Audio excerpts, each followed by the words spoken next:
silloin oli se flossaus tuolla nuorisolla juttuna ja kotona tyttöjen kanssa lyötiin vetoa sitten ja heille tuli luvattu, että jos voitan mestaruuden, niin lupaan julkisesti jossain flossata. No se teki johti siitä, että piti ainakin opetella se flossaaminen, mutta Hei, kuuntelet Passion Fruit podcastia. Tässä podcastissa jokaisessa jaksossa syvennymme johonkin intohimon kohteeseen. Tässä jaksossa aiheena on huippu-urheilu. Studiossa minä, Oskari Juntunen, vieressäni Eevi Kärkinen ja tänään vieraana meillä on moninkertainen Suomen mestari, olympiamitalisti ja maailmanmestari Lasse Kukkonen. Kiitos. Kuka on Lasse Kukkonen? Hyvä kysymys. Vaikea määrittää ehkä itse. Pitäisikö se jotain muuta aina helpompaa, mutta kohta 45-vuotias oululainen perheisä ja tänä päivänä myöskin sitten yritysmaailmassa ja tietenkin jonkun verran jääkiekkoakin ehkä tuolta MTV-asiantuntijahommista, että ehkä ne jollain tavalla kuvaa tätä nykyistä minä. No mainitsit jääkiekon, niin sillä saralla on myöskin pelivuosia tullut, jos jonkin verran, niin kerro meille, että miten aikoinaan Lasse Kukkonen päätyi jääkiekon pariin? No vanhemmilta kuultuna ehkä se, mun isä on aikoinaan pelasi Kärpissä 1 vuoden silloista SM-sarjaa 70-luvun alkupuolella. Mä en toki ollut vielä silloin syntynyt ja sitten mun siskot syntyi ja isä hakeutui sitten, lopetti jääkiekon ja meni niin sanotusti oikeisiin töihin, että mä en ole ikinä nähnyt, kun isä pelaa, mutta 3-vuotiaana olin kovasti halunnut luistimia ja aika kova poru oli tullut, kun joulupukki niitä ei ollut hoksannut ostaa ja sitten ne jotakin kautta päätyi niin sanotusti reestä pudonneena pakettina kotia ja siitä niin siihen Oulujoen, me asuttiin ihan Oulujoen koulun kentän vieressä, niin tuli vietetty aika paljon aikaa. Mä muistan ehkä sitten semmoinen niin ihan kunnon kipinä syntyi. Mä oon ollut varmaan 6-7-vuotias, mä oon ollut katsomassa silloin Kärpät pelasi liikaa 80-luvun loppupuolella ja muistan Kalpa-ottelun, mitä on ollut katsomassa, en muista yhtään paljon peli päättyi, mutta sieltä ehkä jäi sitten semmoinen jonkinlainen harhainen unelma, mikä sitten johti siihen, että meni joukkueeseen silloin Kärppien junioriputkeen ja sitten se ehkä pikkuhiljaa vahvistui, mutta sieltä se on niin aika pienestä se semmoinen jonkunlainen unelma ehkä jäänyt. Missä vaiheessa unelmasta tuli sitten semmoinen intohimo? Varmaan yläasteiässä. Meillä oli tosi hyvät juniorivalmentajat, semmoinen kuin Juha Ring oli meillä valmentajana. Se osasi oikealla tavalla ruokkia sitä lapsen unelmointia, kun mitä nuoremmilta lapsilta me kysytään, niin nehän aika rohkeastikin uskaltaa sanoa omia unelmia ja aika ilman rajoitteita. Juha osasi tosi hyvin sitä ruokkia ja sillä se kiekon unelma oli, mutta ehkä se muuttui intohimoksi silloin yläasteella, tulee ensimmäiset juniorimaajoukkojen valinnat ja mä en päässyt ensimmäisessä karsinnasta niin sanotusti läpi ja moni joukkuekaveri pääsi ja hyvät ystävätkin ja se jätti mulle ehkä semmoisen tämä ehkä siinä kohti se unelma muuttui intohimoksi, että joskus sanon itse johonkin haastatteluun, että mä en ole ihan varma, että onko se intohimo vaan pakkomielettä vai onko sillä rajallakaan välttämättä väliä, mutta joksikin semmoiseksi hyvin selkeästi, että eikä siinä tavallaan ehkä järjellä olekaan kaasti tekemistä, mutta silloin mä päätin, että musta tulee ekana juniorimaajoukkuepelaaja ja sitten, että mä pääsen urheilulukioon ja saan mahdollisuuden panostaa kiekkoon ja varmaan siinä 8-9 luokan aikaa. Mikä se suurin juttu sun mielestä sitten sinussa on, että minkä takia sä oot ehkä, voidaan sanoa, että ihan vähintään top 5, ellei jopa kovin tämmöinen suomalaisista jääkiekkoilijoista, kenellä se intohimo näkyy sillä kentällä joka ikisessä pelissä. Että mä en muista yhtään semmoista peliä, mikä olisi ollut heikko sun osalta, varsinkaan semmoisen asenteen osalta, niin mikä sun mielestä se kaikista suurin juttu siihen on, että onko se lähtenyt ihan kasvatuksesta kotoa vai oliko siinä semmoisia tavallaan oppivuosien aikana tämmöiseen, että sä et halua, että se jää susta ainakaan kiinni se suoritus? Joo, varmaan se paljon lähtee kotikasvatuksesta ja niin kuin sanoit, mun isä on pelannut aikoinaan ja isä oli vahvasti sillä mukana, se oli meidän joukkueessa, ei ollut valmentaja, oli huoltajana ja joukkueenjohtajana vähän eri vaiheessa, eri roolissa, mutta ja myös totta kai äitiltä kotoa, että isäkään ei, mä en muista, että se olisi koskaan kauheasti kritisoinut sitä että jos mä teen virheitä tai jos niin sattuu huono peli. Ainut mitä se tavallaan niin toivoi ja mistä se antoi niin sitten taas positiivista palautetta oli se, että jos niin pelasi niin sanotusti antoi kaikkensa, yritti ja vaikka tilanne olisi ollut huono tai olisi oltu paljon häviöllä tai tietenkin joskus hyvässä tilanteessa paljon johossakin, mutta että tavallaan että se paljon enemmän niin kiinnitti huomiota siihen, niin että miten mä käyttäydyn siihen, että ihan suoraan, että miten mä pelaan. Ja mä luulen, että se on se ensimmäinen, niin kuin sanoin, että meillä oli tosi hyvä juniorivalmentaja Juha Ringe, se puhuu, mulla on jäänyt semmoinen slogani mieleen, mitä se käytti että kun laitat sydämessä kentälle, niin kyllä se roppa seuraa perässä. Ja se on aika pienestä asti sitä sanonut ja se ehkä semmoista positiivista propagandaa nuorelle urheilijalle. Mutta ehkä ne niin tavallaan noitten niin yhdistelmänä tuli ja ehkä sitten myöhemmällä iällä tajus sen, että niitä huonoja pelejä ikävä kyllä tulee, vaikka sä tekisit kaikkes. Ja mä en välttämättä sitä voi niin paljon kontrolloida, mutta sitä miten mä niin taas käyttäydyn ja anna kun mä niin sen, että mä pystyn hyväksyä sen huonon peli, jos mä oon niin yrittänyt koko ajan täysillä ja ollut niin valmistautunut hyvin. Mutta että sen kanssa mun oli tosi vaikea niin pelin jälkeen saada vaikka unta niin nuorenakaan, että jos mun kun sen tietää itse niin tavallaan sisällään kumminkin ja peilistä näkee sitten sen, että annoinko mä oikeasti kaikkeni, yritinkö mä ihan täysillä vai väistinkö mä sitä hetkeä ja muuta. Ja mun oli tosi vaikea niin saada mielenrauhaa sen kanssa, että jos mulla jäi se olo niin sitten se tavallaan johti siihen, että mä mieluummin sitten valmistaudun täysillä, että mä pystyn sitten menemään eteenpäin sitä seuraavaa peliä kohti, koska ikävä kyllä niitä huonoja pelejä, kun pelaa tarpeeksi, niin tulee niin kuin elämässä muutenkin, jopa onnistumisia virheitä sattuu. Jos ajatellaan innostuminen, intohimo, niin nehän on tavallaan semmoista niin kuin, tunnemateriaalia ja jos ajattelee joku innostus, niin sehän ei ole semmoinen, mikä kuluu loppuun. Välillähän me saatan kyllästyä asioihin, mutta mä ajattelen, että jos varsinkin sellainen, joka niin kuin kantaa niin kuin läpi elämän tai kulkee pitkän matkaa mukana, vuosia kulkee mukana, mitä tekee intohimoisesti, niin siihen todennäköisesti liittyy semmoinen merkityksellisyyden kokemus siitä, että mä toteutan itseään jollakin semmoisella tavalla tai jotakin minusta pääsee ulos sillä tavalla, mikä muuten ei pääsisi. Eli se on tavallaan samaan aikaan se on palkitsevaa, se on merkityksellistä ja samaan aikaan se tuntuu, että se niin kuin antaa mulle energiaa ja voimaa ja vie todennäköisesti ehkä niin kuin vähemmän. Puhuttiin tuosta, että todella sun intohimo näkyy sinne varsinkin katsomon puolellekin, niin tässä on yksi legendaarisimmista klipeistä, missä mun mielestä se intohimo pulppua enemmän kuin yhdestäkään pelaajasta melkein, mitä on ikinä nähnyt. Eli eletään kevättä 2018 ja Tapparaa vastaan finaalit käynnissä. Tappara on johtanut peliä 4-0 ja näytti siltä, että Kärpät on ihan täysin taantuneita ja mennään kutospeliin, mutta niin vaan olette kammenneet ittenne maalin päähän 4-0 ja sitten tapahtuu jotakin, mitä kukaan katsoja ei voi käsittää. Tuolla omassakin päässä on karvaus niin tyytyy vaan oikeastaan menee sen karvauksen mukana. Ei pelaa reversipeliä ollenkaan sinne painottamalle puolelle. Yrittää sieltä.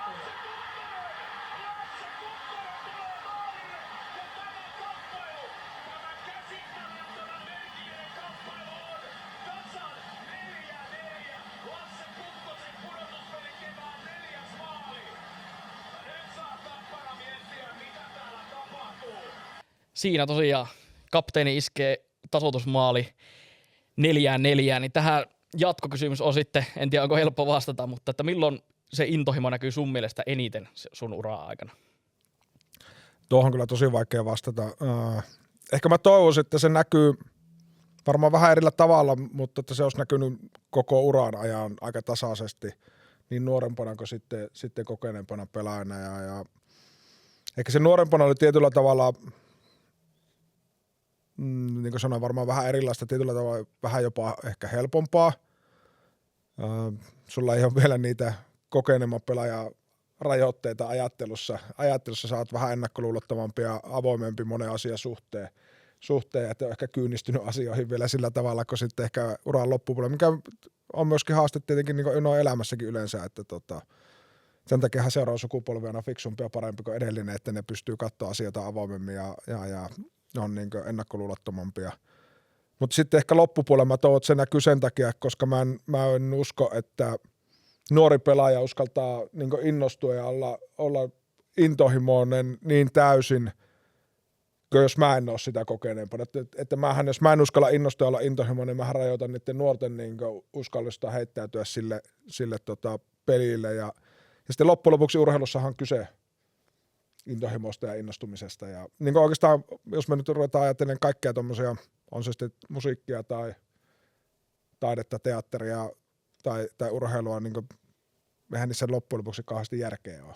Että se tunnehan, se intohimon tunnehan se on, mikä ihmisiä vetää sen ympärille. Ja parhaimmillaan sitä eletään noissa pudotuspelikeväissä tietenkin, kun panokset on niin sanotusti isoja ja on mahdollisuus siihen unelmaan, mutta aina se kolikon toinen puoli, että on mahdollisuus siihen karvaaseen pettymykseen. Mutta mä toivon, että se näkyy tasaisesti.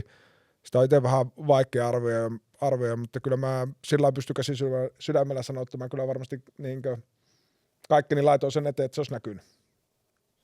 Kyllä se varsinkin itse, kun ei ole ehkä eniten ikinä seurannut siis jääkiekkoa, niin kyllä se on ollut aina silleen ensimmäisiä asioita, mitä on niin kuin tullut mieleen, kun sun nimeä on jossain kuullut, että nyt on niin kuin intohimoinen pelaaja.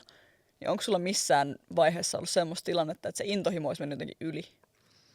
On varmastikin ollut ehkä peleissä se näkyy tyhminä jäähyinä tai isoina virheinä, että sehän pitäisi olla tietyllä tavalla sillain balanssissa sitten kun mennään tekemään, että se tunnehan ei saa ohjata enää tekemistä, koska sitten me ollaan vähän liiankin niin riskialttiilla puolella, että silti sen niin järjen ja osaamisen pitäisi, mutta se tunteen pitää tuoda sitten siihen se niin oma mausteensa tavallaan se sun spesiaalivoima, mitä se sitten onkaan. Mutta on varmasti ollut niin kaukolossa, mutta myös sitten kaukolon ulkopuolella, varsinkin ehkä nuorempana ennen kuin lapset syntyy ja antoi tiettyä tasapainoa, niin jos itse on tietenkin hyvä sanoa, että no en mä tiedä, että ei se varmaan kauhean paljon yli mennyt, jos vaimolta kysytään, niin sanoo, että varmasti meni aika paljonkin yli, että se semmoinen tietty pedanttisuus ja semmoinen tietty, niin kuin mä sanoin, että mä en tiedä, onko se pakkomielle vai intohimo, niin se tietty valmistautumisen määrä ja tiettyihin asioihin sitoutuminen ja tietyt taikauskot, mitä siihen tulee, tai rutiinit, kummaksi niitä haluaa sanoakaan, niin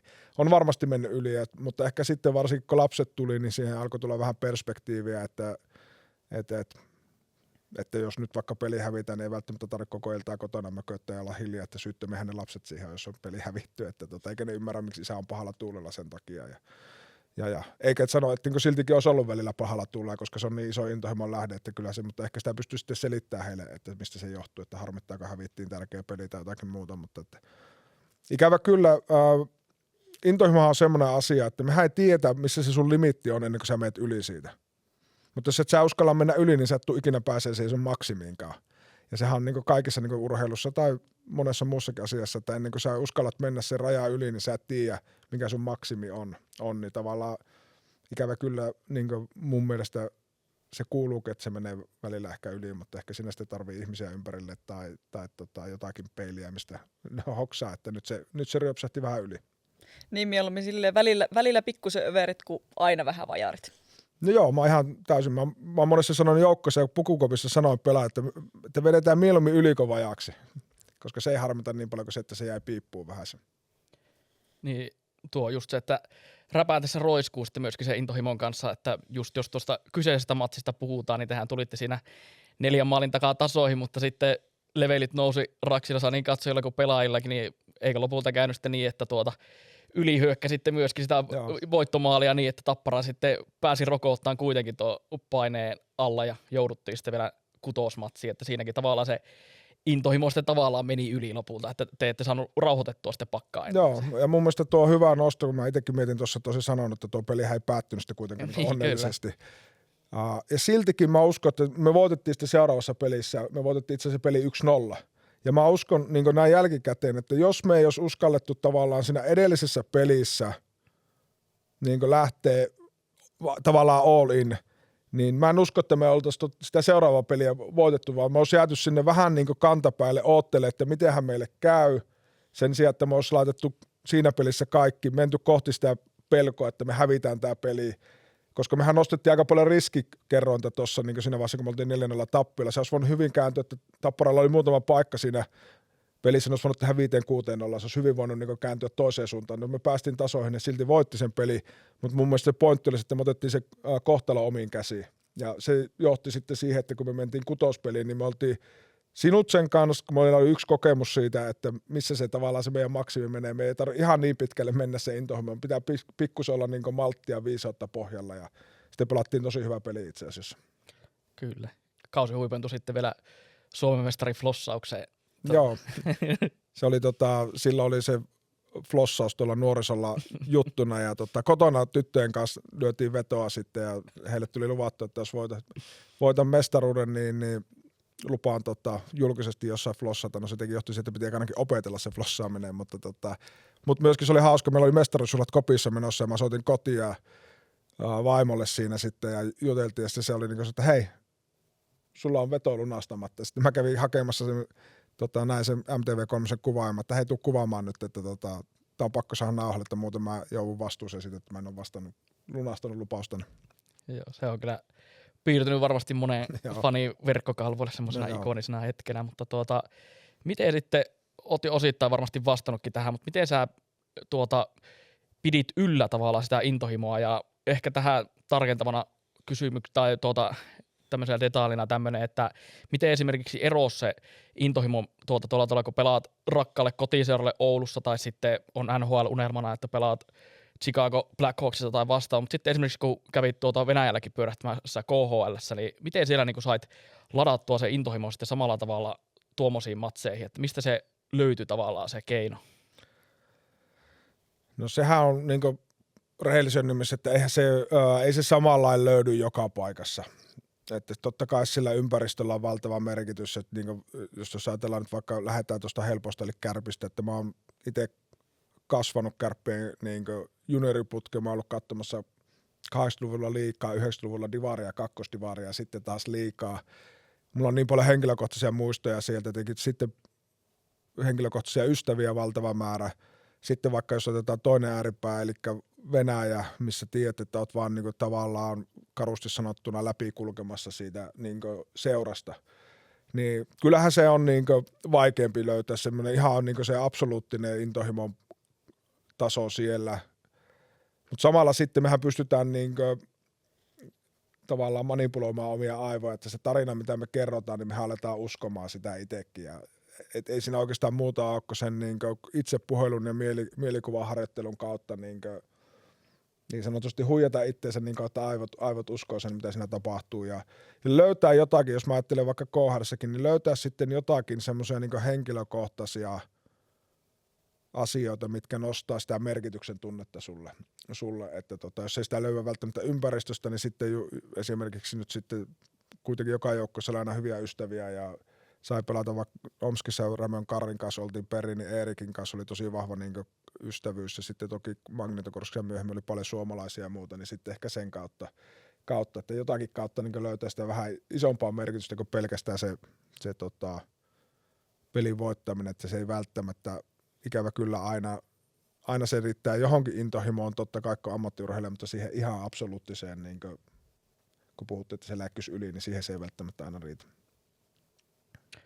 Miten sitten tuommoinen mukautuminen tavallaan siihen omaan rooliin, että löysitkö sä sen samalla, olitko esimerkiksi, kun sulla oli monesti jostakin, luin tästä, että sulla oli niinku, sun valmistautuminen peli oli se, että sä haluaisit olla niinku tavallaan vihainen, niin oliko sulla se sama sitten esimerkiksi niinku NHL:ssä, kun sä et ollut kapteenina vai oliko se vaan Kärpissä sitten kapteenin roolissa? Oli se itse asiassa joka paikassa, että se oli semmoinen tavallaan osa sitä mun prosessia, millä mä sain sitä intohimoa ja tunnetilaa nostettua oli se. Ja mä lähestyin jääkiekkoa tosi paljon, mulla on ystäviä kamppailuurheilulajeista hyvin niin kuin paljon samalla periaatteella, että siinä piti olla tiettyä vihaa, aggressiivisuutta, mutta vähän samalla kuin vaikka nyrkkeilyssä, niin se, että jos sä menet vaan vihasena, niin sä todennäköisesti nukahat itse siellä kehässä. Eli siinä täytyy olla, niin järki on niin pohjalla, mutta se tietty aggressiivisuus, adrenaliini, joka sitten ainakin mulla se teki sen, että se vapauttaa ja herättää sun vaistot sitten paremmin olemaan, niin kuin, että sä pystyt reagoimaan ennen kuin vastustaja. Mutta oli sama huoli, ihan sama missä pelasi, että se oli kyllä semmoinen, riittyi myös siihen omaan pelonhallintaan, kun pelkohan liittyy vahvasti kaikkeen ja varsinkin tietenkin jääkiekossakin se fyysinen uhka on aina läsnä läsnä kuitenkin, niin sitten ainakin itse koen, että mä otan parhaiten sen hallintaa sillä, että mä oon mahdollisimman niin kuin valmis eri tilanteisiin. Helpottiko sulla sitä pelkoa se, että jos sä vaan päätit, että nyt mennään voittamaan? Helpotti, ja just se, että niin kuin tavallaan, että mä halusin olla itse aloitteellinen, niin se helpotti ainakin mulla sitä pelon tunnetta sillä lailla, että koska niin kuin sanottu, joka päivä pelipäivänä niin jossain vaiheessa kävi mielessä, että mitäs mä loukkaannut pahasti tänään. Koska se ikävä kyllä on jääkiekossa läsnä, koska se on fyysinen laji ja sitten ollaan vielä tuommoisen elementin päällä, mikä ei ole meille ihmisille luonnollinen, että kävely, juokseminenhan on meille luonnollinen, luisteluhan ei ole luonnollinen liikkumismuoto, niin se vielä lisää tavallaan kuitenkin sitä. Niin sitten ehkä se, niin kuin sanot, että keskittyminen siihen omaan tunnetilaan plus sitten, minkä nostit sen voittaminen, niin tavallaan mä saan jonkun niin kuin kohteen ehkä sitten sille, että mun aivot ei niin paljon mieti sitä, että mitenhän mulle käy. Missä vaiheessa sulla sitten alkoi semmoinen valmistautuminen siihen peliin? No varmaan pelipäivä itsessään oli jo semmoinen aika vahvasti rutiineiden ympärillä, mikä tuo tietenkin meille ihmisille turvaa ja kaikkia muuttujia kohtaan, mitä ei voi kontrolloida. Mutta ehkä semmoinen niin henkisen puolen latautuminen alkoi, sanotaanko semmoinen noin 4 tuntia ennen peliä. Mä kuuntelin aina tietyn kappaleen, minkä aikana mä tein myös niin tuommoisen mielikuvaharjoituksen. Se oli itse kappale Nirvana, Smells Like Teen Spirit. Se on joskus, mä nuorena kuuntelin paljon Nirvanaa, se jäi sieltä. Ja siinä kappaleessa on itse asiassa hyvin, siinä on niin rauhallisia hetkiä, tosi aggressiivisia hetkiä, mitkä tietyllä tavalla vertaantuu niin jääkiekkopeliin. Sä voit olla vaihtoehtoissa, milloin sun pitää pystyä niin rauhoittumaan. Ja sitten sen pitää olla sillä kentällä sitten taas tosi aktiivinen ja aloitteellinen. Niin. Mutta se 4 tuntia ennen suurin piirtein mielikuva, josta sitten lähti se semmoinen niin pikkuhiljaa. Ja siinäkin samalla välillä oli hetki, että mä juttelin, oli hyvin niin omasta mielestä inhimillinen, etten ollut ihan semmoisessa omassa kuplassa. Sitten oli hetkiä, milloin mä olin niin täysin sulin kaiken pois ulkopuolelle, mutta noin 4 tuntia ennen. No sitten liikutaan aikaa eteenpäin. Viimeinen mestaruus tuli tosiaan tuolla kaudella, missä tuo kyseinen peli oli 2018 ja 2019 sitten vielä etenitte finaaliin, mutta siellä HPK oli vahvempi. 2020 sitten 19-20 kausi Kärpiltä oli erittäin hyvän näköistä peliä ja runkosarjassakin olitte siellä kärkisijalla lähes ylivoimaisesti, voisi sanoa, mutta sitten tämmöinen tauti kuin korona tuli sotkemaan myöskin Kärppien hommat ja kausi jäi sitten siihen. Sen jälkeen ei enää matseja pelailtu ja playerit jäi kokonaan pelaamatta eikä ketään kruunattu mestariksi. Ja tämmöinen tarina on itsellä heittää tähän, että sitten Kärpiltä tuli kesäkuussa tiedote ulos, että seura yksi suurimmista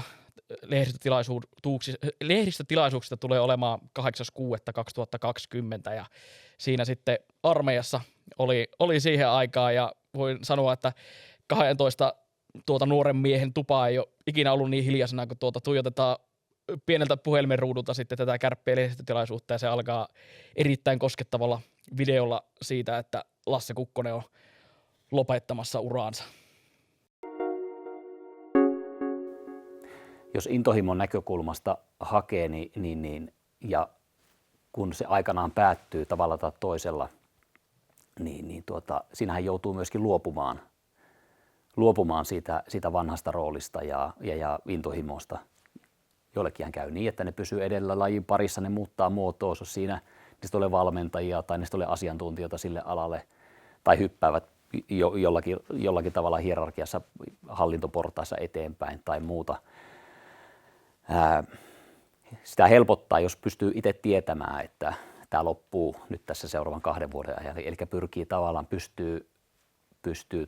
pystyy alkaa tietoisesti rakentaa ja hankkimaan pesäeroa siihen aikaisempaan tekemiseen. Kuinka vaikea oli tehdä päätös siitä, että lopetat pitkän uran ja mitkä siihen päätökseen johti? No jos vastaa eka, että mitkä siihen päätökseen johti, niin varmaan päästään tämän teidän koko aihepiiriin. Sen, että mä tunnistin itsestäni, että se intohimo jääkiekkoa kohtaa alkaa laskea. Että se tavallaan se latautuminen, se oma intohimo esille kaivaminen niihin peleihin, niin se prosessi alkoi olla aika raskas. Ja samalla mä niin kuin toisaalta mietin, että no mähän voisin pelata, mutta sitten mä ehkä tunnistin itsestäni sen, mitä mä sanoin, että menemään nukkumaan, jos musta tuntuu, että mä en ole antanut kaikkea, niin mä en halunnut semmoista seuraavaa kautta, että mä olisin miettinyt kesken kauden, että mun olisi pitänyt lopettaa vuosi sitten.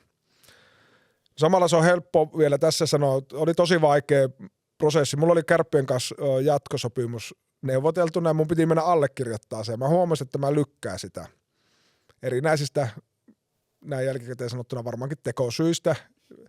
Aho Hapan kanssa oli aina sovittu, että no tuu tiistaina käymään toimistolla ja sitten mä soitin, että hei mä en tänään kerkeä, että tuli noita lasten kuskaamisia, mutta katsotaanpa tuossa, kun tullaan reissusta ja muuta. Ja sitten mä yksiltä kotona sanoin vaimolle, että mitäs mä lopetan.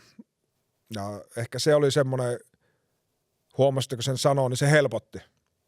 Sitten se sanoi siihen, että no sä teet varmaan itse ja sun pitää itse tehdä se, että hän ei sitä päätöstä voi sun puolesta tehdä, mutta totta kai sitten, jos se päätös tulee, niin ollaan tukena, että se on teki iso muutos koko perheellekin, että aika paljon rytmitti se mun työ koko perhe, oli se sitten missä me asutaan tai mitä tahansa. Niin. Ja sitten seuraavan kerran siitä vähän eteenpäin, ollaan jossain jouluajassa, niin mä puhuin sitten isälle ja äitille tai niin jouluaikoihin heidän kotona omassa lapsuuden kodissaan, niin sama homma. Ja sitten aina kun se sanoi jollekin ääneen, niin se helpotti, niin siinä vaiheessa mä tiesin, tavallaan se semmoinen tietty epätietoisuus helpotti, niin siinä vaiheessa mä tiesin, että mä oon tekemässä oikeaa päätöstä. Ei poista ehkä sitä, että varmaan viimeinen 2 viikkoa ennen sitä tiedotustilaisuutta, niin sitten kuitenkin miettii, että pitäisikö mun kuitenkin ehkä vielä lykätä tätä päätöstä. Ja mä olin omasta mielestä valmistautunut jo 2 vuotta, mä tiesin tavallaan, että enemmän niitä vuosia on takana kuin eessä jääkiekossa, ja siltikin se tavallaan se luopuminen ja kaikki siihen liittyvä, niin tuli yllätyksenä siltikin, että se just se, että kun sä olit tottunut tekemään jonkun asian kanssa töitä, mikä on niin ihan valtava intohimon kohde, ja oli se sitten pelin voittaminen tai Suomen mestaruuden voittaminen tai kilpailu yleensä sitä omasta pelipaikasta. Se oli varmaan se isoin motivaatio uran loppupuolella oli se, että ei halunnut antaa nuorille pelaajille omaa pelipaikkaansa ja totta kai samalla toivon, että he ottaisivat sen ja menisivät omalla uralla eteenpäin, mutta se oli se motivaatio pysyä kilpailussa mukana ja semmoinen intohimon kohe mutta aika pitkä prosessi se loppujen lopuksi oli, vaikka sitä niin itse ajattelin silloin, että tähän nyt ei ole niin iso tai muuta, että kyllähän siinä just edelleen se intohimo, kun liittyy siihen, niin sitten samalla se muuttaa aika paljon sitä arkeakin. Jäikö se yhtään vaivaamaan sitten, kun se lopettaminen tuli siihen korona-aikaan, niin just se, että 18 oli tämä upea mestaruus, sitten 19 jäi käytännössä tuomarivirheestä kiinni se mestaruus ja sitten että korona iski tuohon 20. Niin jäikö se yhtään vaivaamaan, että sä et päässyt lopettamaan uraa niin kuin monista mestaruuksista huolimatta sitten tommoseen niin kuin mestaruusjuhliin? No joo, varmasti se sillä lailla olisi helppo ajatella, että jäi niin kuin harmittaa. Meillä olisi ollut tosi hyvä sauma voittaa silloin 20 mestaruus ja totta kai näin joukkojen sen ajattelin, että oltaisiin voitettukin, mutta sitä ei tietenkään tiedä. Ei mulla sillä lailla ehkä jäänyt, koska mä olin tehnyt sen niin kuin päätöksen, mä olin seuralle ilmoittanut ja niin kuin valmennuksella itse joukkuekaveritkin tiesi, että mä tuun lopettaa siihen kauteen niin mä ehkä näen sen enemmän sillä lailla, että osa se ihan hyvin voinut päättyä se mun ura pudotuspelien ensimmäisessä pelissä siihen, että jalka menee poikki.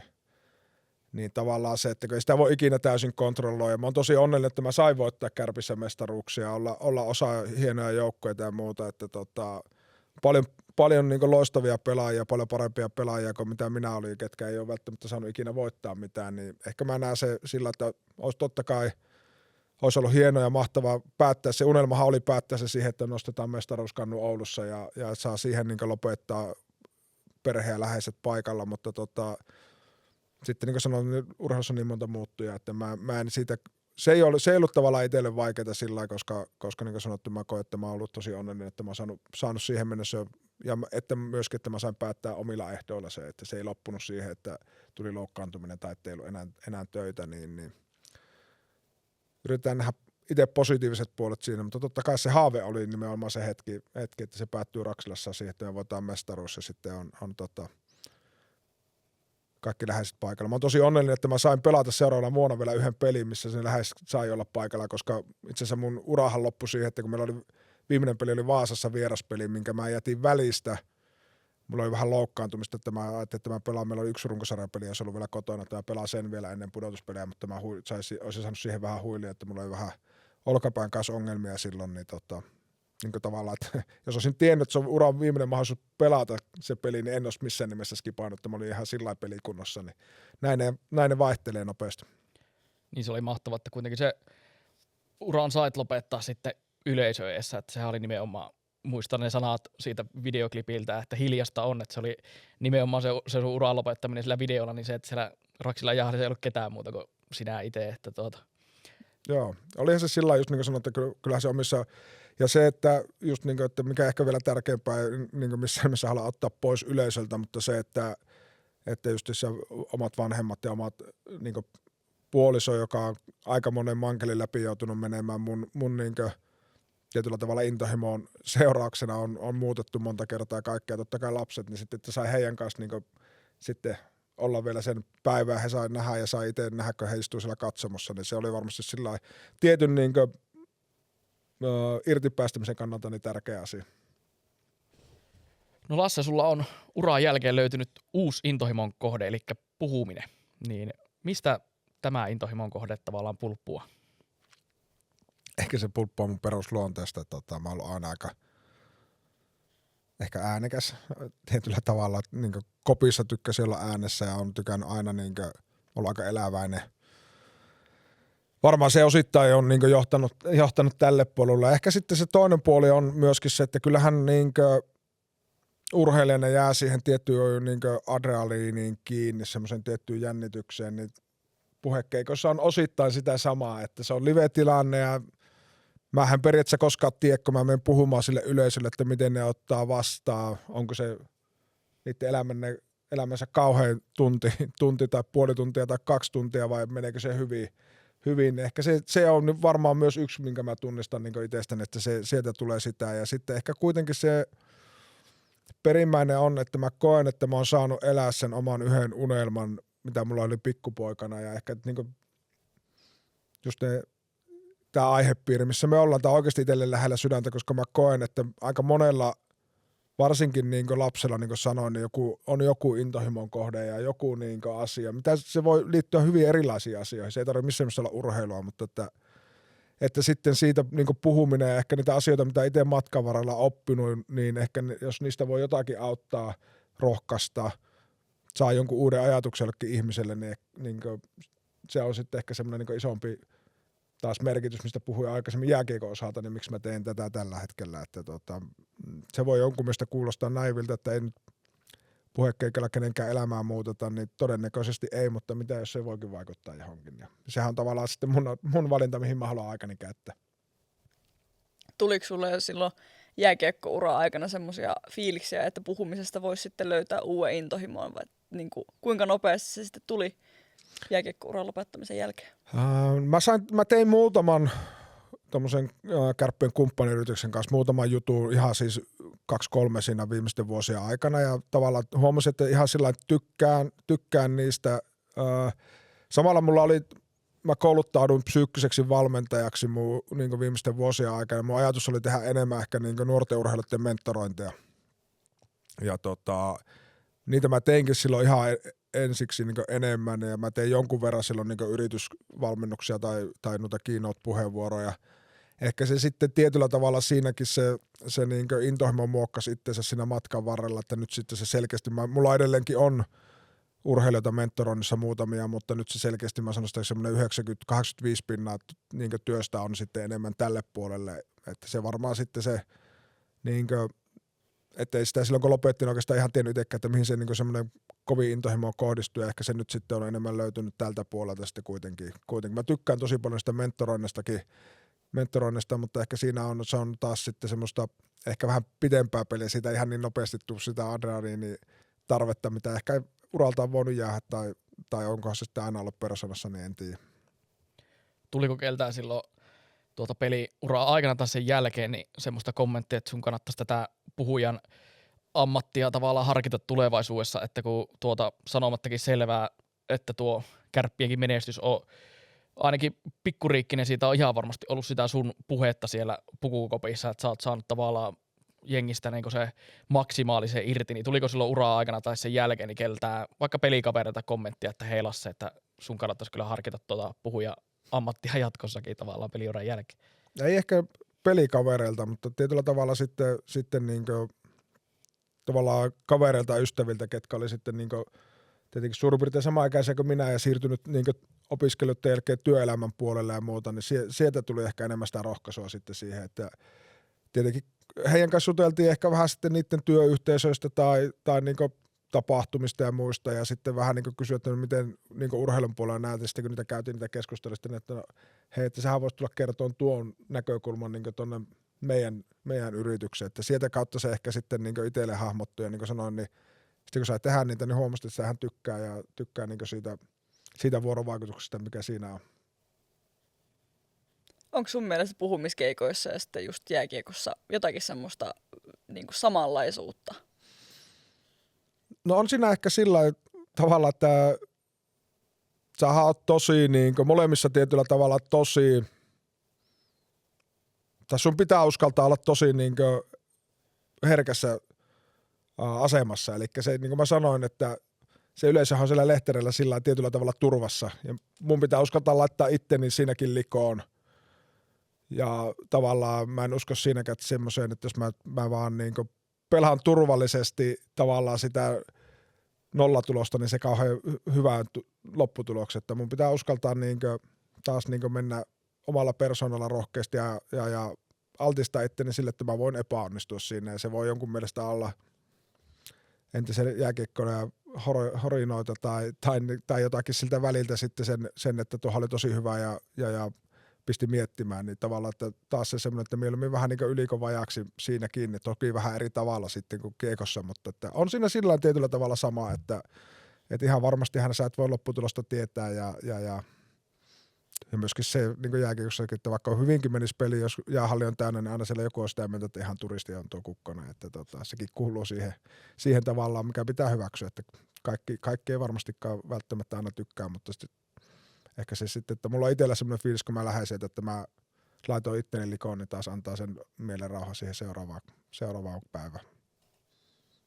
No Lasse, sut tunnetaan tämmöisenä mun mielestä kuitenkin kovasta puhumisesta huolimatta niin nöyränä kaverina, niin minkälaisen ohjeen sä antaisit tämmöiselle nuorelle urheilijalle, jolla ei ehkä egoa ole niin kauheasti, että kun nykypäivänä tuntuu, että esimerkiksi jääkiekkoilijoitakin ei ole shotti ketään kohtaan, mutta että on tämmöisiä räppääviä jääkiekkoilijoita sun muuta, että tavallaan halutaan olla tosi paljon esillä, niin mikä tavallaan sun ohje olisi tämmöiselle nuorelle, joka on jalat maassa ja haluaa tavallaan nöyränä olla jääkiekkoilija, että tuntuu, että nykypäivänä monella se ego kasvaa jo nuorena tosi isoksi, niin mikä olisi tämmöinen ohjenuora sulle tämmöiselle nuorelle kaverille, ylipäätään niin kuin urheilussa? No varmaan ehkä se niinkö, kun urheiluhan on sillain mielenkiintoinen, varsinkin tietyllä tavalla jääkiekko Suomessa, kun pelaaja, otetaan vaikka Ollolan juniori 17-vuotiaana tuossa urheilulukiossa, pelaa Kärppien U20-joukkueessa. Ja se päivä sitten, kun se kävelee sen niin käytävän toiseen päähän pukukoppiin liigajoukkoon, niin siitä tuleekin tunnettu ihminen Oulun kaupungissa. Ja sehän muuttaa juuri niin sitten tuon niin kuin sanoit, sillähän voi olla positiivinen vaikutus sun ekoon, tai sitten sillä voi olla negatiivinen vaikutus sun ekoon. Että tavallaan, että kuinka paljon sä alat hahmottaa sitä niin kuin ulkopuolisten kautta. Ja jos se sun juttu on oikeasti ollut koko ajan, että sä haluat vaikka sitten tehdä räppiä, niin hyvä, tee sitä, ei elää muuta mitään siinä. Mutta sitten, että jos se sun juttu on ollut koko ajan, että sä tykkäät mieluummin käydä harjoituksia, tehdä jutut ja olla niin kuin sitten ihan peace and quiet oman niiden vaikka lapsujen kavereiden tai perheen kanssa, niin se sun polku on silloinkin ihan oikea. Koska jokaisen polkuhan on niin kuin omanlaisen. Niin kuin se, että minkä polun mä oon tehnyt, niin se on ollut mun elämä. Sitä ei voi kukaan kopioida.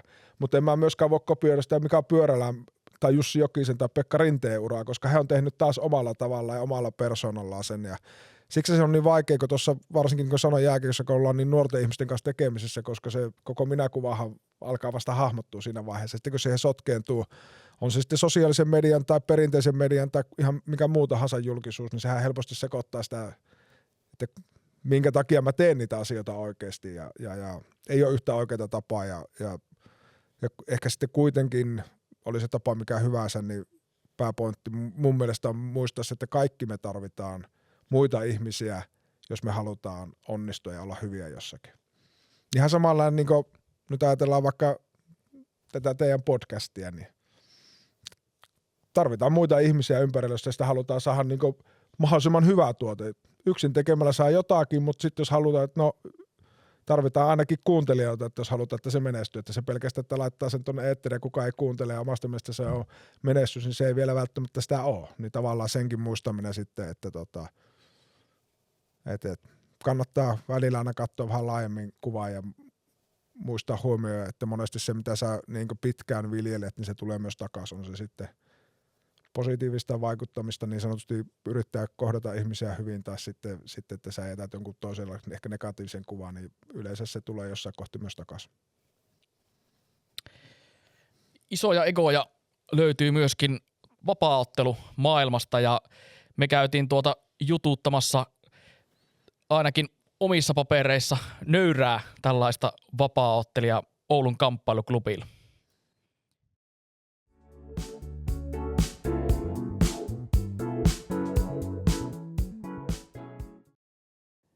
Sani Brandfors on ylivoimaisesti Suomen paras naisvapaaottelija.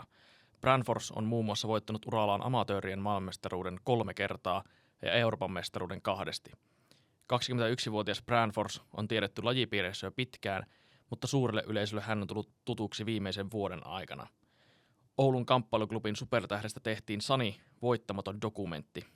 Tämän lisäksi loppuvuodesta 2025 Brandfors otteli täyden Espoon Metro-areenan edessä Ice Cage 6 kamppailutapahtumassa. Argentinalainen Sofia Landi kaatui oululaisen toimesta näytöstyyliin. Brandforsin asenteesta kertoo se, että ylivoimaisesti voitosta huolimatta hän ei ollut tyytyväinen esitykseensä. Toukokuussa Brandfors astelee jälleen kehään, tällä kertaa Ice Cage 7 tapahtumassa, joka järjestetään loppuun myydyllä Nokia-areenalla. Milloin sinusta sitten tuntuu, että tavallaan tämä kamppailuurheilu ja vapaaottelu niin muuttui niin kuin harrastuksesta niin intohimoksi sulle ja semmoiseksi elämän tyyliksi? No urheilu on ehkä ollut aina mulle semmoinen elämäntyyli, että mut on kasvatettu silleen, että vähän niin kuin meidän perheessä on ollut semmoinen juttu, että aina pitää urheilla ja aina pitää niin kuin joissain reeneissä käydä. Ja aika pienestä asti, niin silloin kun mä aloitin lukkopainen, niin silloin mä ajattelin, että musta tulee niin kuin ammattiurheilija. Mutta siinä se oli enemmänkin vaan tapa. Et sit kun mä aloitin vaparin ja kävin ne ekat MM-kisat ja sit siinä kun vaihtui se laji ja kisas siellä niin kuin arvokisoissa, niin siinä mä huomasin, että ei ole mulle vaan semmoinen harrastus, vaan siinä niin kuin syttyi myös semmoinen niin kuin palo tavallaan. Niin kuin, sit mua kiinnosti oikeasti oppia asioita, vähän niin kuin opiskella sitä, niin varmaan niin kuin silloin 17-vuotiaana niissä MM:issä, niin sit mä niin kuin tajusin, että tästä tulee oikeasti mun ammatti. Joo. Oliko sulla ikinä missä vaiheessa lukkopainista mainitsit, niin jotakin muuta tämmöistä niin kuin urheilulajia, mitä olisit jossakin vaiheessa käynyt kokeilemassa, vai oliko se aina nimenomaan pelkästään tämä kamppailuurheilu? Että... Itse asiassa mä harrastin niin kuin tosi paljon kaikkea. Pienenä meillä oli just silleen, että niin kuin että pitää harrastaa, mutta ei ole väliä, että mitä se on. Mä harrastin esim. Uintia 10 vuotta. Sitten mä oon käynyt testaa kaikki niin kuin koripallo, jalkapallo, voimistelu, uimahyppyäkin mä harrastin jonkun aikaa, se oli mun mielestä ihan siistiä. Mikä ylläpitää tavallaan se intohimo vapaaottelua kohtaan? Kyllä se on se oppiminen. Kun se on niin laaja laji, että mä silleen arvostan ihmisiä, jotka vaikka harrastaa jotain juoksua, mutta se on mulle jotenkin liian semmoista, että sit sä vaan niinku juokset. Että meillä on kuitenkin silleen, kun se on vapaa-ottelu, niin siinähän on siis nyrkkeilyä, tainyrkkeilyä, painia, kaikkea, niin sit tavallaan mulla, jos ei ole vaikka matsia tulossa, niin mulla on aina jotain projekteja, että nyt mä vaikka kehitän mun nyrkkeilyä. Ja sit mä niinku opiskelen tosi paljon nyrkkeilyä ja sit se pitää yllä sitä semmoista niinku intohimoa siitä, että kun tulee inspiroitua vaikka siitä, että vitsi mä haluan parantua tässä. Ja sit treenaa niitä asioita ja sit vaikka 2 viikon päästä mä näenkin, että okei, mä oon kehittynyt ihan pikkasen. Että vaikka joku tietty tekniikka onnistuu ja sit siitä inspiroituu ja silleen, okei, nyt tää onnistuu, mä testaan vaikka vähän tätä. Niin mulla se vaan niinku on ollut siitä asti varmaan kun aloitti, niin aina tulee jotain, niinku, aina voi oppia jotain uutta.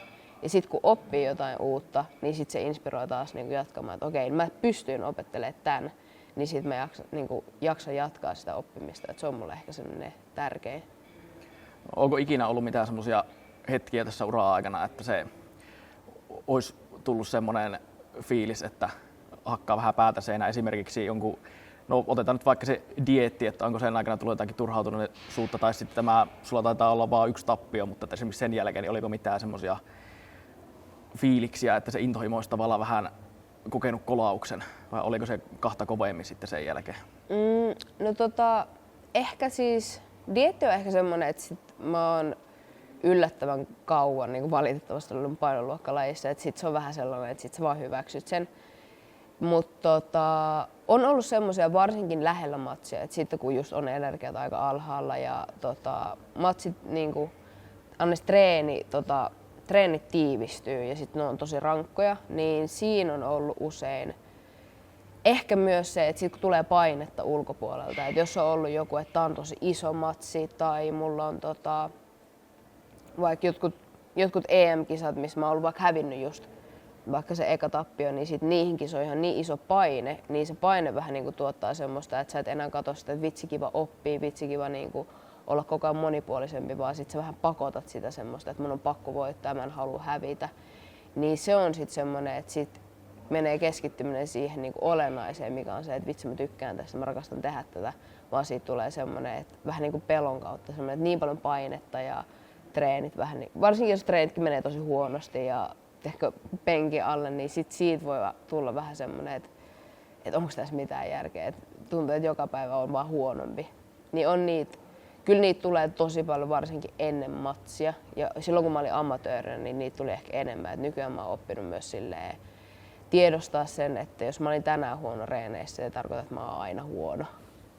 Miten sä oot sitä käsitellyt, että kun on tullut menestystä, niin ettei tavallaan, tai sitten siinä Häkissä podcastissakin puhua siitä, että ei nouse tavallaan hattuun, että selkeästi näkee sun persoonasta, että tänään oot tuommoinen rauhallinen ja nöyrä, niin onko kuitenkin ollut jotakin tämmöisiä ongelmia tavallaan sen kanssa, että ei sitten nouse hattuun tämä menestys, vaan onko sitä joutunut käsittelemään mitenkään vai onko pystynyt olemaan ihan omaa itsesi?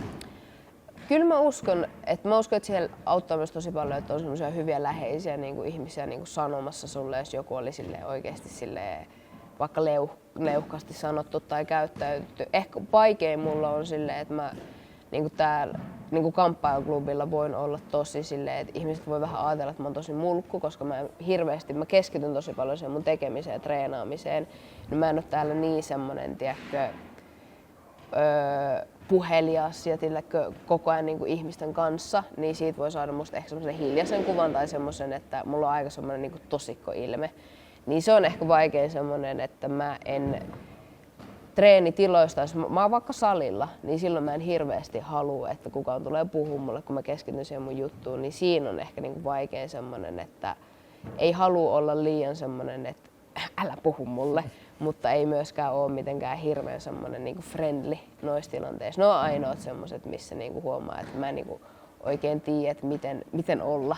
Et mä yrittäisin vaan keskittyä siihen mun juttuun, mutta mä en halua olla myöskään liian ilkeä. Ja jos joku tulee kysymään jotain, tietenkin mä haluan vastaa ja niinku jutella sille takaisin, mutta voi olla, että mä oon niinku tosi lyhytsanainen ja haluan vaan jatkaa sitä mun juttua. Mutta jos vaikka kadulla joku tulee sanoa jotain, että ei vitsi hieno matsi tai näin, niin ei se ole ikinä tuntunut mitenkään semmoiselta, että mitä sä tulet puhumaan mulle. Mun mielestä se on niin tosi söpöä. Onko sulla tuommoista tavallaan esikuvaa tai kautta semmoista, kenestä sä otat mallia, minkälainen sä haluaisit olla sitten, jos mahdollisesti esimerkiksi UFCstä aukeaa paikkaa, että kun itsestä tuntuu niin kuin tälleen semmoisena ihmisenä, joka ei paljon vapaa-ottelua seuraa, niin että monesti on tämmöisiä isoja persoonia, esimerkiksi Conor McGregoria, jolla on tämmöinen leuhka-asenne, ja sitten Suomestakin löytyy nyt esimerkiksi Teo Kolehmaista, niin tavallaan onko sulla jotakin tämmöistä esikuvaa, ketä sä katot ylöspäin, että se on semmoinen rauhallinen ja haluat sitten olla itse semmoinen samanlainen, jos ihan sinne aivan isoimpiin valoihin pääsee? Ei ole itse asiassa. Mä haluan niinku välttää sitä, että mä jotenkin liikaa katsoisin jotain ja yrittäisin kopioida. Et mä tykkään ehkä siitä, että on oikeasti tosi omanlainen persoona ja vähän niinku tekee sen oman tien sinne UFC:hen, että ei liikaa niinku mieti, että mulla pitää mennä aseet just tälleen kuin mun idolilla. Tietenkin on niinku ihmisiä, joita mä fanitan niinku laji osaamisen kautta, mutta mä jotenkin tykkään niinku tehdä omalla tavalla asiat. Ja ehkä niinku enemmän mä oikeasti jos niinku esikuvat, niin varmaan niinku mun vanhemmat. Että mä oon jotenkin tosi, jos mä mietin silleen, että miten mä oon päässyt tähän lajiin ja minkälainen ihminen mä oon, niin mä sanoisin, että se on ihan niiden ansioita siitä, että miten ne on kasvattanut mut puhumaan ihmisille, miten ne on kasvattanut mut silleen olemaan nöyrä, mutta myös semmoinen ihminen, joka on intohimoinen asioista, niin ehkä ne, että mä niinku tosi usein mietin sitä ja kiitän sitä, että vaikka kun on joitain, joilla on vaikka ollut vanhemmat, jotka on ehkä vähän liikaa painostanut sen lajin ja vaikka elänyt niiden unelmaa sen kautta, semmoinen klassikko, niin että ne on jotenkin tosi hyvin osannut pitää sen tasapainon siinä, että mä oon itse saanut niinku tykästyä siihen lajiin ja itse halunnut niinku panostaa siihen, että ne on ollut siinä niinku tosi hyvin messissä ja jotenkin silleen, että vaikka mä tosi pienenä alkoin reenaa tosi paljon, niin se oli aina silleen, että hyvä, hieno osa. Niin ei liikaa mitenkään silleen, että jatka samaan malliin, eikä liikaa puuttunut, mutta aina ollut siinä tukena. Niin sitä mä niinku arvostan niinku tosi paljon ja toivottavasti sanon myös tarpeeksi usein, että mä arvostan tosi paljon sitä, että ne myös kivalla tavalla puski niinku ole semmoinen ihminen, jolla on hyvä työetiikka. Se matsi voi olla niinku kirjaimellisesti ohi niinku sekunneissa, että sä oot valmistautunut siihen matsi voi olla vaikka puoli vuotta ja sitten se on niinku sekunneissa ohi, niin miten se tavallaan, miltä se tuntuu pääsissä? Vertaa vaikka johonkin joukkueurheiluun, missä on monta matsia ja ne saattaa kestää 60 minuuttia, 90 minuuttia ja sitten se tulos tavallaan on siinä, mutta tolleen kamppailu-urheilussa niin, että se puolen vuoden työ saattaa sille olla sekunneissa jonkun pikku mokaan takia vaikka niin silleen ohi. No, mulla ei ikinä käynyt noin. Niin, että mä oon ollut se, joka lopettaa nopeasti. Niin, silloin kun itse lopettaa nopeasti, niin se on vähän niin kuin se on se paras versio. Et tietenkin sä haluat, että ne loppuu nopeasti. Ja noita asioita ehkä aattele. Että mä ehkä niinku oon sen verran niinku itsevarma, että mä en usko, että kukaan pystyisi siihen niinku mun kohdalla. Että se pystyisi vaan lopettaa sen. Että tuntuu, että on sen verran hereillä, että mä en hyväksyisi tommosia mokia ja mä ehkä uskon siihen, että mä pystyn Ehkä toi on ihan hauska niinku kysymys, koska mä en ikinä ajatellut sitä, että voisi itselle käydä silleen, mutta on se myös vaikka lopettaa itse matsi nopeasti, niin kyllä siitä tulee niinku tosi tyhjä fiilis, että vitsi se oli tässä. Että niinku, nyt vaan niinku teeks pukkariin suihkuja ja sitten syömään jotain ehkä pizzaa. Joo.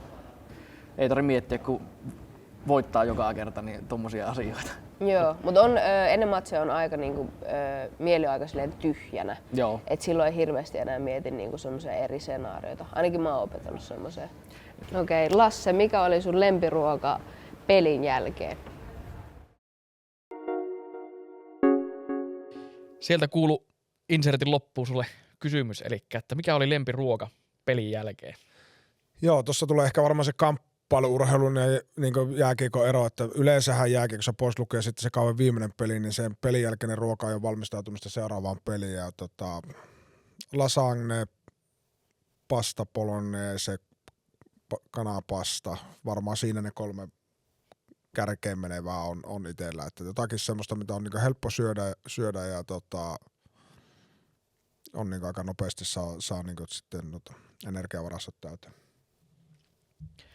No, kirkkaat valot tuo mukanaan myöskin sitten aina näitä negatiivisiakin puolia ja yhdet niistä on esimerkiksi ihmisten kommentit, mitä varmasti esimerkiksi Branfordkin on joutunut jo nuorella urallaan kokemaan, niin miten sulla uran aikana esimerkiksi tämmöiset kommentit, niin mitä esimerkiksi tuli luettua itselläkin joskus 2014 Sotsin olympialaisten aikaan, kun sinut ja Juha-Matti Aaltoset valittiin joukkueeseen ja sitten siellä oli jotkut isänät kommentoimassa Facebookissa, että miten nämä 2 vielä mahtuu joukkueeseen, niin tuliko sulla ikinä luettua itsellä negatiivisia kommentteja ja jos tuli, niin vaikuttiko ne millään tavalla sitten suhun? No joo, ehkä sitä nuorempana varsinkin tuli luettua jonkun verrankin niitä, varmaan kaikki nekin, ketkä sanoo, että ei lue, niin lukee kumminkin joskus.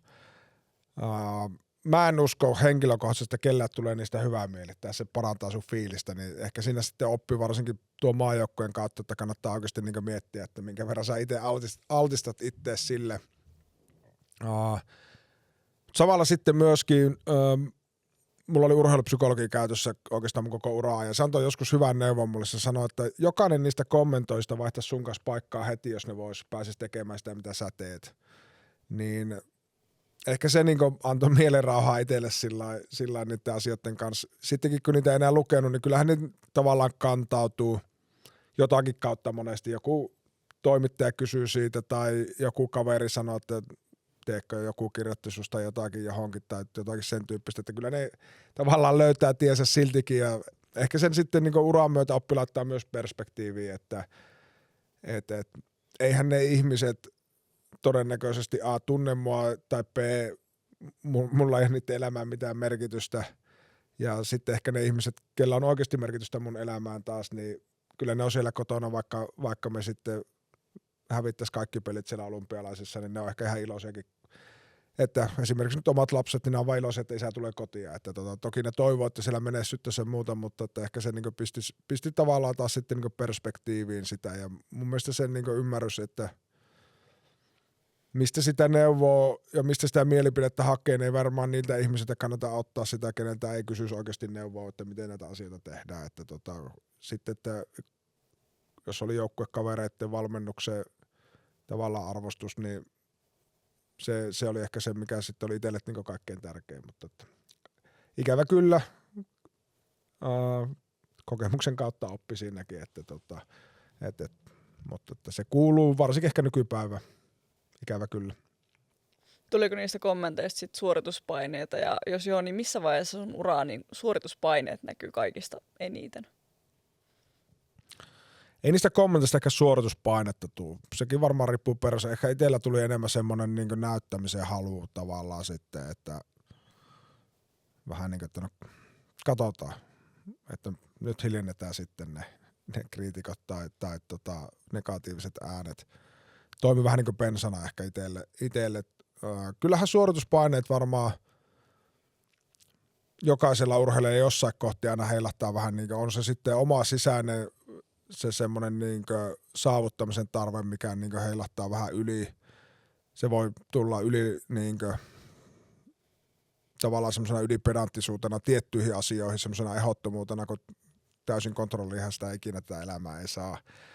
Ja mulla se varmaan tietyllä tavalla niin kuin näkyy siinä jossain, sanoisin ehkä niin kuin niiden muutama vuoden, mitä saa olla NHL:ssä, niin ehkä sen viimeisen vuoden aikana ja sitten ehkä niin itsellä se näkyy niin siellä pelaamissuorituksessa, että siitä puuttuu semmoinen tietyllä tavalla, missä Sannikin puhuu, semmoinen niin semmoinen rentous ja semmoinen niin oppiminen ja se meni niin siihen vähän niin pakottamisen puolelle ja se ei välttämättä aina vaikka sitä kuin pakottaisi, niin johda parhaaseen loppusuoritukseen, niin ehkä se siellä näkyy itsellä vahviten.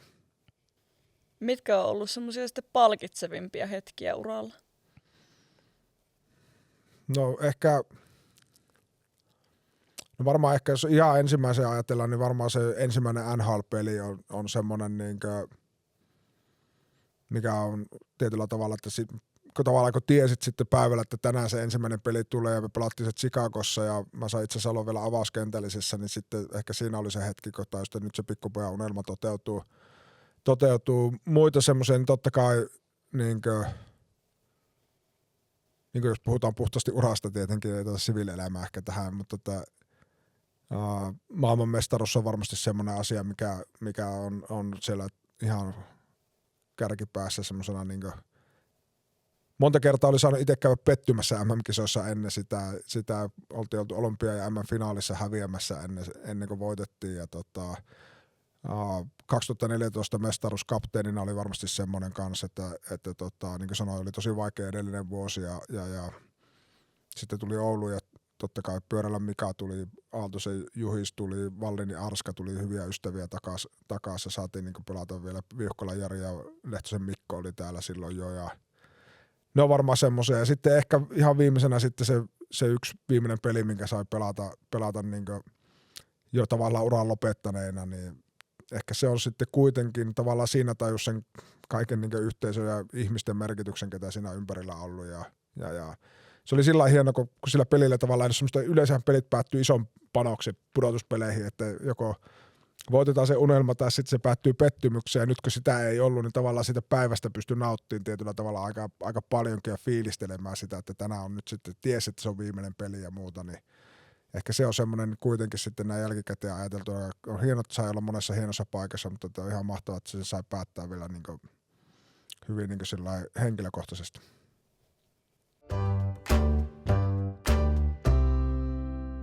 Seuraavaksi meillä on vuorossa Passion Fruit podcastin alias-osio, eli nyt Eevi pääsee selittämään Lasselle jääkiekkoaiheisia termejä, ja Lasse sitten niihin arvailee, että mikä voisi olla kyseessä, ja sanotaan nyt vielä tosiaan se, että Eevillä ei noita termejä ihan hirveän hyvin tiedä, että saa nähdä, että onko tämä peräti hankalampaa Lasselle kuin maailmanmestaruuden voittaminen, mutta lähdetään ottaa selvä.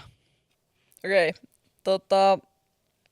Ensimmäinen sanotaan, että tämä on musiikkigenre. On ainakin voi olla semmoinen räppityylinen musiikkityyli. Täytyy sanoa, että ei tule mitään mieleen.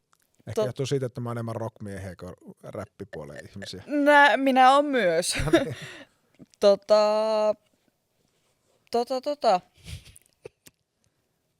No, tää on niinku, en mä tiedä onko tää sallittua sanoa, mutta tää on niinku ansa. Trappi. Oikein, aivan, joo. Hyvin haettu. Joo. Sitten tää seuraava löytyy varmaan jokaisen talouden siivouskaapista. Huomaa vissi, että meikäläinen ei paljon siivonnut kotona. Yleensä tarvii jonkunlaisen Imuri. Joo, kyllä. Sitten Mä voin välikeventää, että meillä oli yksi maalivahti, joka aina imuroi päivällä, ettei tarvitse illalla pelissä imuroida. Mitenhän tämän seuraavan? Joo, okei. Tässä on semmoisia asioita, millä syyään. Niin niistä semmoinen niinku 1. Ja sitten tämä on yhdyssana. Sitten siinä toinen osa sitä sanaa on, vaikka sisarus voi olla tämmöinen, jos ei ole niinku samat, niinku molemmat vanhemmat ei ole sama, vaan toinen vanhempi on sama, niin voi olla siinäkin sanassa yhdyssanan toinen osa. Okei. Pelipuoli. Joo, nyt se toinen sana on oikein, mutta sitten tämä vaatii se aterimen siihen eteen. Joo, aterimen. Puoli. Nyt lyö ihan tyhjää. Keittoa syön tällä. Joo, keittoa syön tällä. Lusikkapuoli. Lusikkapuoli. Mulla ei mitään hajua, mitä tämä tarkoittaa. Se on kyllä iskostunut myöskin 95 M-finaalissa. Lusikkapuolen laukaus tuli ennen 4-0 maalia, kun Timo Jutila teräytti. Aivan. Aina oppii uutta. Kyllä. Okei, no tällä sanalla mä oon kuvaillut. Meillä mummulassa oli semmonen, sen päällä pystyi istua. Se on vähän semmoinen niinku tuolin tapainen, mutta sinne sisälle pystyi laittamaan asioita. Tää on nyt kyllä tosi hankala. Ainakin tuntuisi, että tää on aika hankala itselläkin selittää. Voi istua ja laittaa rahi, ei. Jotkut saattaa sanoa rahiksi. Tämä ei varmaan ole se oikea termi, mitä me ollaan mummulassa käytetty tälle asialle, mutta tää on vähän... Sana meinaa sitä, kun sitä imurista puhuttiin, niin se imuri, joka sillä maalisuulla on, niin paljasti nyt sanaa, mutta maalille haetaan toisenlaista termiä tässä. Maalille? Nimenomaan maali sille kapistukselle, että ei sille maalin tekemiselle. Mikähän se voisi olla? Mä en tiedä, kuvaako käyttääkö jotkut niinku adjektiivinen myös sitä sanaa. Joku voi olla tämmönen ihminen. Mä en ihan varma. Ei ehkä. Tai no en tiedä, voi olla. Nyt on vaikea, nyt tulee tyhjää tällä puolella. Paljastanko mä tässä vaiheessa? Ehkä tää voisi olla hyvä, että ei jää jahkaille. Pömpeli. Pömpeli, en ois kyllä sitä löytänyt. Tuohon on aika hankala selittää, vaikka tietäisikin sanoa. No tää on semmonen, tää seuraava, mikä on talojen katon vieressä menee. Siitä menee vettä, sadevettä. Ränni. Kyllä, ränni. Ari Vallille tuttu. Kyllä. Sitten seuraava sana täällä on... No mulla tekisi mieli alkaa selittää jotenkin hiusten kautta, mutta tää on verbi. Tässä on hiukset on tämmösiä ja... Passaisiko ne kissat ja koiratkin, kun niistä jauhettiin, niin tuohon? Niin, vois. Karvaus. Vois. Joo, karvata. Karvata, joo. sitten tää on ehkä ainoa sana, mistä mulla saattaa olla hajua. Tähän liittyy siellä kentällä, kun on tämmöisiä, siinä on erivärisiä viivoja. Joo, Ja paitsio. sitten, joo, just se. Ja sitten tämä viimeinen sana on, kun mennään johonkin, mutta sinne mennään vähän myöhässä. Viive, lähtö. Joo, kyllä. Hyvä. Loistavasti. Tähän menee. meni Kyllä, ihan priimaa. kyllä. Tässä on ehkä arvaajalla oli osuutta asioita. Hyvä arvaaja oli. En tiedä, Oli myös kuinka hyvä selittää. Oli todella hyvin haet. Oma aliasmestari siis sanottu joskus. Kyllä. Otatko sä tuolla? Otetaan Hyvä. tänne talta. Mä voisin yhtenä tämmöisen intohimon piirteenä niin kuin sanoa sitä, että sitä asiaa tekisi, vaikka sitä ei kukaan maksaisi yhtään mitään. Että se merkitys syntyy jostain muusta. Ja sitten jos on sellainen ammattilaisurheilija tai huippusomettaja tai tekee jotakin hommaa, on joku yritys, mistä huomaa, että se on mielettömät mahdollisuudet, niin ne on tietysti plussaa siihen päälle. Mutta mä ehkä saattaisin erottaa nämä kaksi juttua toisistaan, että mä väittäisin näin, että joka ammattilaisurheilijaksi alkaa, niin myöskin kun siitä tulee myöskin leipätyö, niin siihen myöskin suhtautuu sillä tavalla ammatillisesti, mutta jotenkin ehkä se intohimo ja intohimoinen tekeminen, niin se jotenkin kannattaa kaivaa niin kuin esille siitä, että mikä osa on sitä intohimoa, mikä osa siitä samasta tekemistä voisi olla sitä semmoista ammatillista työskentelyä. Onko sulla, Lasse, vielä jotakin kommenttia tai viestiä, mitä haluaisit välittää Suomen nuorille urheilijoille tai ylipäätään urheilukansalle?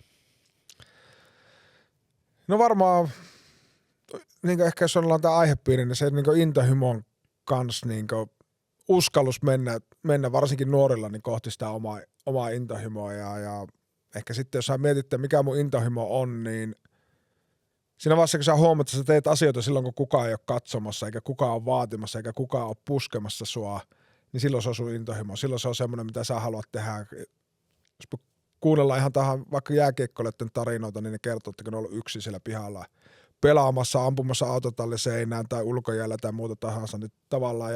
Ja sitten, että se intohimohan voi meillä ihmisellä, niin kuin mä sanoin, se voi olla mitä tahansa.